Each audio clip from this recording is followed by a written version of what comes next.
কে কে ওখানে? ভৌতিক স্টোরি। সত্য ভৌতিক ঘটনা, দ্য স্ফিয়ার উইথ রান। তো আসসালামু আলাইকুম বন্ধুরা। শনির নাতে শনিবারের সানডে হট সাসপেন্স আমাদের নতুন সেগমেন্ট চালু করা হলো বা চালু করা হবে। প্রথম এপিসোডে বা প্রথম ঘটনায় আপনাদের জানাচ্ছি শুভেচ্ছা ও ভালোবাসা। আমাদের ইউটিউব চ্যানেল হলো ভূত স্টোরি। আপনারা এই চ্যানেলটি সাবস্ক্রাইব করবেন আর আমাদের সাথে থাকবেন। আপনাদের সাথে ঘটনা, যে কোনো ঘটনা, অতি ভৌতিক, পরীর গল্প বা যে কোনো বিষয় ঘটনা থাকলে আমাদের ইমেল অ্যাড্রেসে পাঠিয়ে দিতে পারেন। আমার ইমেল অ্যাড্রেসটি ডিসক্রিপশনে দেওয়া আছে, তারপরও আমি বলে দিতেছি MD মেহেদি হাসান মিরাজ bi@gmail.com। এটি হলো সবগুলো ছোট হাতের অক্ষর ইংলিশে। তো বন্ধুরা, এই ইমেল অ্যাড্রেসে আপনাদের ঘটনা পাঠিয়ে দিতে পারেন। আমাদের নতুন সেগমেন্টের নাম হলো সানডে হট সাসপেন্স। তো এই সানডে হট সাসপেন্স অনুষ্ঠানটি আমরা শুরু করলাম। তো এটার প্রথম একটা ঘটনা, এই ঘটনাটা আসলে এমন একটা ভৌতিক ঘটনা, যে ঘটনাটা আসলে ভয় যেরকম একটা, এই ঘটনা শুনে আপনারা নিশ্চয়ই আনন্দ পাবেন। তো শুরু করছি এই ঘটনা। তো এই ঘটনাটা আমাকে দিয়েছে একজন রাকিব। তো রাকিব ভাই বলে একজন লোক আমাকে ঘটনাটা বলেছে বা আমার সাথে শেয়ার করেছে, আমি কানেক্ট করেছি ঘটনাটা। তো রাকিব ভাই যেভাবে বলেছে আমি সেভাবে বলার চেষ্টা করতেছি। তো রাকিব ভাই বলে যে তার নানা মোহাম্মদ আশিক নানা, তো আশিক নানার সাথে ঘটা এই ঘটনাটা। তো আশিক নানা একজন, তার বাড়ি ছিল মূলত গাইবান্ধার ফুলছড়ির ওই দিকে। তো সে আশিক নানা সে বগুড়ায় যেত, বগুড়ার মোকামতলির ওই সাইডে বা বগুড়ার বড় হাটে গিয়ে সে টিন আনতো, টিন এনে সে টিনের ব্যবসা করতো। তো সেইভাবে মাঝে মাঝে টিন কিনতে বগুড়ায় যেত, বগুড়ায় গিয়ে সে টিন কিনে এনে সে টিন বাজারে তাদের এলাকায় যে বাজার আছে সেই ছোটো বাজারের মধ্যে সে টিন বিক্রি করতো। তো সে এইভাবেই টিন কিনতো, আনে বিক্রি করতো। তো একদিন সে কিন্তু সকালে যেত, সারাদিন থেকে বিকেলের মধ্যে সে টিন নিয়ে বাড়িতে আসতো। আগে তো এটা যেহেতু ঘটনা অনেক দিন আগের, তো তখনকার রাস্তাঘাটের অবস্থাও অতটা ভালো ছিল না, রাস্তাঘাট খারাপ ছিল। তো এইভাবেই সেই নানা যেত। তো একদিন সকালবেলায় সে বের হলো, কিন্তু যেতে পারলো না, সারাদিন একটু বৃষ্টি বা আকাশ খারাপ ছিল। সে এইভাবে চলতে চলতে বিকেলের সে বা অন্য কোনো কাজ করতে করতেই সে সব কিছু করতে করতে বিকেল হয়ে যায়। তো বিকেলের সময় নানা চলে গেল সে বগুড়া শহরে টিন কেনার জন্য বা টিন পাইকারিতে আনার জন্য। সে ওই জায়গায় গিয়ে সে টিন কিনে সে টিনগুলো সে পাঠিয়ে দিত আগেই একটা গাড়িতে বা ট্রাকে, সেটা নামাইয়ে নিত অন্য লোকেরা, সে আসতো অন্য গাড়িতে। তো সেদিন টিন কিনে নানার ওই জায়গা থেকে অনেক দেরি হয়ে যায়। তো সে রাত প্রায় 12টার দিকে ওই জায়গার থেকে আসা শুরু করে। তো আসতেই থাকে, আস্তেই সে বগুড়া পার হয়ে, যে মোকামতলা পার হয়ে যে গোবিন্দগঞ্জ, ওই জায়গায় আসার পরে সে রাত প্রায় 12:30 1টা বেজে যায়। তখন নানা ভাবে যে না, আজকে আর বাড়িতে যাব না, আজকে বাড়িতে না গিয়ে এই জায়গায় আমাদের এক আত্মীয় আছে, সেটার বাড়িতেই থাকবো। তো ওই জায়গায় নানার এক আত্মীয় ছিল, যে কেমন আত্মীয় ছিল তা জানি না। সে আশিক নানা ওই বাড়িতে গিয়ে তখন দেখে যে আসলে ওই বাড়িতে তালা দেওয়া। তো আগে তো এত বাড়ি আসছিল না, তো অল্প একটা গ্রামের মধ্যে সে বাড়িতে তালা দেওয়া। তো আশেপাশের লোকও তো এত রাতে সে ডাকতে পারতেছে না। তো সে ভাবে যে কিছু হয় হোক গে, আজকে আমি বাড়িতে যাবো, কত রাত হয় হোক গে। তো সে এইভাবে যে কথা সেই কাজ সে আসতে থাকে আস্তে সে তার কিন্তু একটা নদী পার হওয়া লাগে। তো ওই ঘাটে সবসময় নৌকা থাকতো, সে একজন লোক ওই জায়গায় সবসময় নৌকা দিয়ে এই সাইড থেকে ওই সাইডে পারাপার করতো। তো ওই নৌকা বা নদীর থেকেও কিন্তু নানাদের বাড়ি আরও অনেক দূরে, প্রায় আরও 20 কিলো দূরে। তো নানা ভাবতেছে যখন জামুই গিয়ে রাত যখন হয়েছে, তখন রাত প্রায় 2টা বাজে, আমি একটা পার হয়ে তখন প্রায় 1:15-20 বাজে। তো নানা ভাবলো যে না, যেতেই থাকবো, যেতে তো সকাল হয়ে যাবে হোক গে, আমি যাওয়া শুরু করে দিই, গাড়ি ঘোড়া যেহেতু পাইতেছি না। তো ওই জায়গায় গেল নানা, ওই বাড়িতে খোঁজখবর লোকজন না পেয়ে তো নানা হাঁটা শুরু করলো, হাঁটতে ওই নদীর পাড়ে যায়।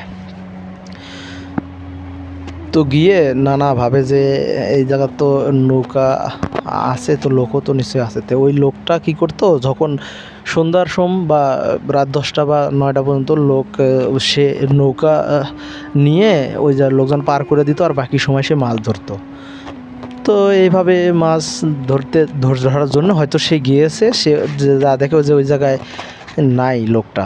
তো আশিক নানা ভাবে যে আসলে লোকটা গেল কই। সে দুই একবার হাঁক দিল যে এ ভাই, নৌকালা ভাই, আপনি আছেন নাকি আশেপাশে। এইভাবে সে একটু জিজ্ঞেস করার পরেও দেখতে পাইল না। সে ভাবে যে যাই হোক, না থাকে না, আমি একটু ওই ঘরের ভিতরে যেয়ে ওই জায়গায় বলে রাখা ভালো। ওই জায়গায় অস্থায়ী ঘর, মানে একটা ওই নৌকা যে চালাতো সে একটা কুঁড়ে ঘরের মতো ওই জায়গায় দিয়ে রেখেছে। সেটা সব কিছুই আছে, ভিতরে খাট নেই, নিচেই হয়তো পল বিছিয়ে বা ওটার উপরে অনেক কিছু রেখে ওটার মধ্যেই ঘুমাতো।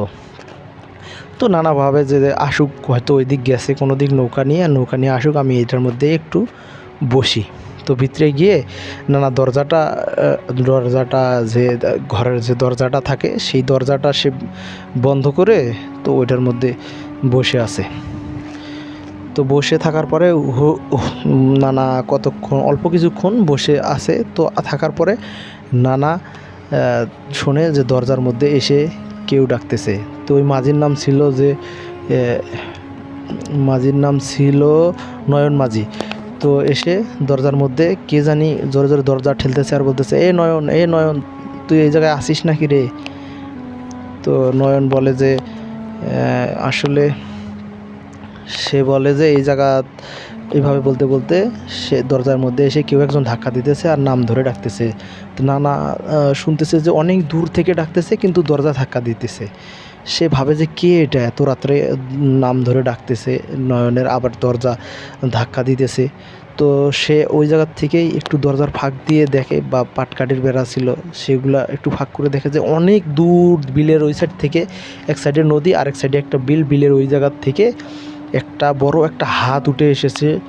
লম্বা মোটা বেশি না, লম্বা চিকনে লিকলিকে একটা হাত উঠে এসে সে হাতটা দিয়ে দরজা ঠেলতেছে আর নয়ন মাঝি ডাকতেছে। তো এটা দেখার পরে নানা তো আরও ভয়ে জড়সড় হয়ে এক মুড়ায় গিয়ে ঘরের এক সাইডে গিয়ে বসে হয়ে ঠকঠক ঠকঠক করে কাঁপতেছে। মনে হচ্ছে এই যখন শীতের সময় ছিল, শীতের মধ্যেও নানা ঘামতেছে আর কাঁপতেছে। তো কতক্ষণ দেখার পরে এইভাবেই চলতে থাকার পরে সে দেখে যে হাতটা এক সময় নাই। তো ওই দিক পরে মাঝি আসার একটা শব্দ বা পানিতে সলসল শব্দ হইতেছে। পরে নানা আস্তে আস্তে বেরিয়ে দেখে যে হ্যাঁ, আসলে এটা হলো সেই নয়ন মাঝি। তো তখন নয়ন মাঝিকে বলে যে আপনি কই ছিলেন এতক্ষণ? এদিক তো আমার অবস্থা প্রায় শেষের দিকে, আমার 12টা প্রায় বেজে গেছিলো এখনই। আপনি আর একটু দেরি করে আসলে তো আমাকে এদিক মেরে ফেলতো। এরকম লম্বা লিখে একটা হাত দেখলাম আমি। আসলে এটা আসলে কী ছিল, আমি তো ভয় পেয়ে গেলাম। তো তখন নয়ন মাঝি বলে যে আরে ভাই, আপনি ভয়ের কিছু নাই, এটা দেখতেছি আমি। তো দেখার পরে তখন নয়ন মাঝি বলে যে ওই দিক গিয়ে ওই বিলের ওই জায়গা থেকে হাতটা এসেছে, তো ওই জায়গায় গিয়ে বলে যে হ্যাঁ বড় দাদা, কী হয়েছে আপনি বলেন। তো তখন ওই দিক থেকে একটা কণ্ঠ আসতেছে আর বলতেছে, নয়ন রে, আমার তো বাজারে যাওয়া লাগতো, আমার শরীরটা খুব খারাপ, আর আমি আমার ভাইয়েরকে একটু খবর দিয়ে আয় না যায়। আমি একটু আমার ভাইকে একটু দেখবো, বা যা বলবি যে তোর বড় দাদার শরীর খারাপ, সে একটু খুব শরীরটা খারাপ, তুই একটু যা আমার ভাইকে খবর দে। তো তখন ওই নয়ন মাঝি বলে যে কি বলবো, খালি এই খবর দিলে হবে? বলবি যে আমি মিষ্টি খেতে চেয়েছি আর দই খেতে চেয়েছি, এটা বলবি আর আমার ভাইকে খবর দিবি, যা। তো নয়ন মাঝি তখন বলে যে না, আমি তো আর যেতে পারবো না, আমি এই জায়গাতে থাকবো, আর একটা লোক আছে, সে গিয়ে খবর দিব। তো আপনার ভাইকে সে চিনব কী করে? তো তখন সে বলে যে তুই বাজারের মধ্যে যাবি, যে ওই সাইডে দেখবি যে বাজারের মধ্যে একটা লোক আছে, সে একটু উঁচা লম্বা বা কালো টাইপের, তাকে বললেই হবো যে ভাই, আপনার বড় দাদা, বা একটা নাম বলেছে, এই নামের লোক ওই বিলের মধ্যে থাকে, সে অসুস্থ, সে দই আর মিষ্টি খেতে চাইছে। তো এই কথা, সন্দেশ আর মিষ্টি খেতে চেয়েছে। তো এই কথা বলেই বলল। তো তখন নানাকে এই কথা বললো। নানা বলতেছে আরে ভাই, আমি কিভাবে চিনবো, আমি তো এই দিক থাকি না, আর ওই লোক আমি চিনবো কী করে আর এত রাত্রে। তো মাঝি বলে যে কোনো ভয় নেই তোমার, তুমি চলে যাও, আসলে সে তোমার কোনো ক্ষয়ক্ষতি করবো না, বা ও ভালো একটা জিন বা এই জায়গার মধ্যে থাকে। তো এগুলো বলার পরে নানাকে তখন ওই পারে পার করে দেয়। তো নানা আস্তে আস্তে কিছুক্ষণ এগিয়ে যাওয়ার পরে সে বাজারটা পায়।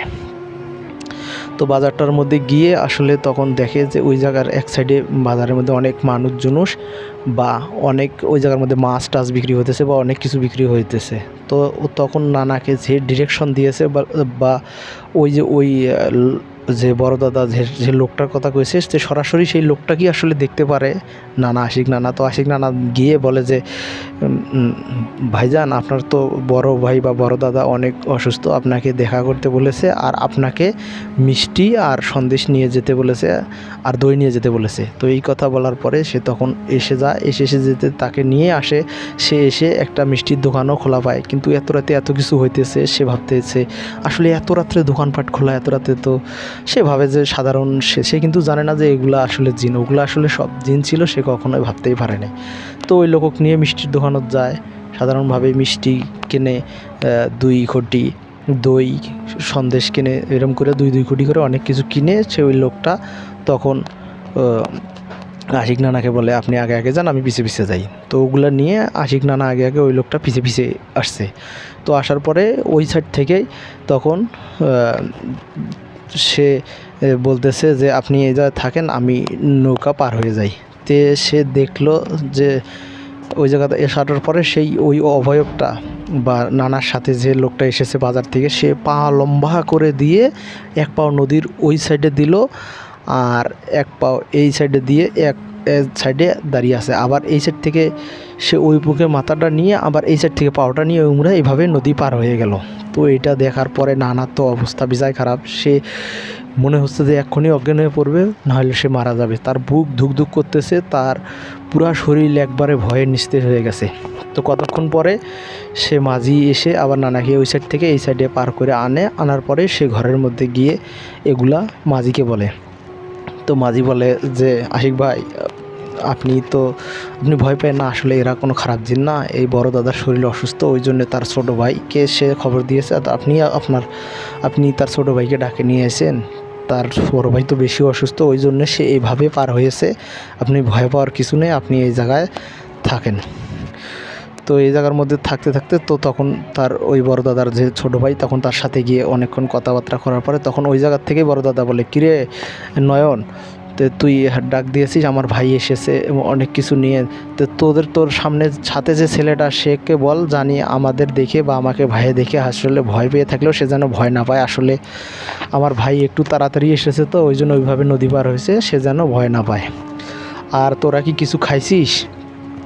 তো নয়ন মাঝি বলে যে হ্যাঁ আমি তো খেয়েছি, কিন্তু এই লোকটা তো অনেক রাত্রে এসেছে, মুখটুক দেখে মনে হয় সে কিছু খায় নাই। তো এই কথা বলার পরে আবার একটা লম্বা লিকলিকে হাত দিয়ে এক হাঁড়ি সন্দেশ না হলো মিষ্টি এক হাঁড়ি ওই হাত লম্বা লিকলিকে করে ওই জায়গায় সেই নানার কাছে ওই ঘরটার মধ্যে সে পাঠিয়ে দিয়ে হাতটা ওই হাঁড়িতে ধুয়ে আবার সরসর করে চলে যায়। তো নয়ন মাঝি বলে যে যখন ভাই আশিক ভাই আপনি নেন, এই যে খান।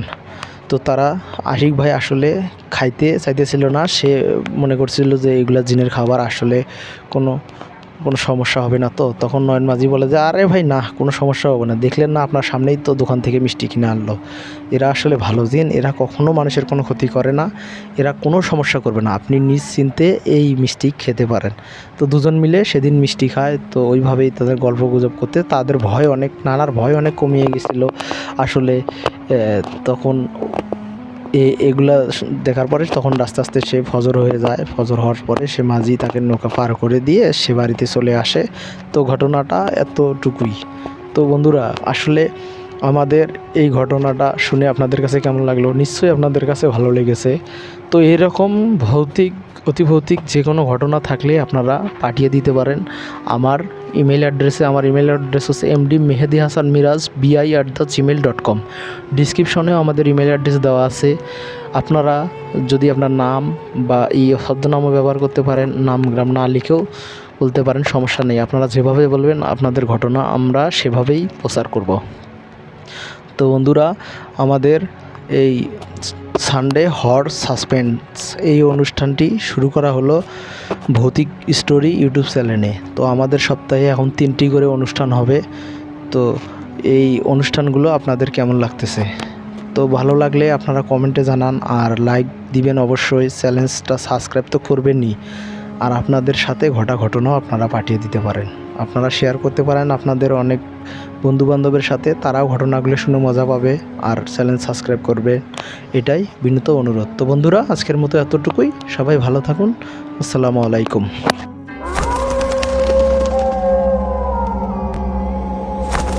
কে কে ওখানে? ভৌতিক স্টোরি, সত্য ভৌতিক ঘটনা, দ্য স্ফিয়ার উইথ রান।